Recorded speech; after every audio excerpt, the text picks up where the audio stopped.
वफाकी बजट में सरकारी मुलाजमिन की तनख्वाहों में 10 से 12% तक इजाफा मुतवक्का है। मीडिया रिपोर्ट में वजारत ख़जाना की सिफारिशात के हवाले से लिखा गया है कि अगर मंजूरी दी गई तो बढ़ी हुई तनख्वाह जुलाई 2024 से नाफिज अमल हो जाएगी।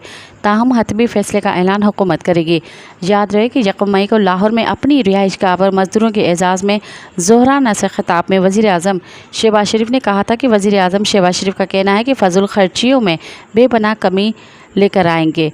मुश्किलात के बावजूद बजट में तनख्वाहों में इजाफे की कोशिश करेंगे। दूसरी जानिब वफाकी हुकूमत ने IMF मिशन के आमद से कबल माह के वस्त के बजट अहदाफ पर काम मुकम्मल करने का फैसला कर लिया और इस हवाले से वज़ीर आज़म ऑफिस की जानिब से भी मुआशी टीम को बजट वर्क मुकम्मल करने का टारगेट सौंप दिया गया।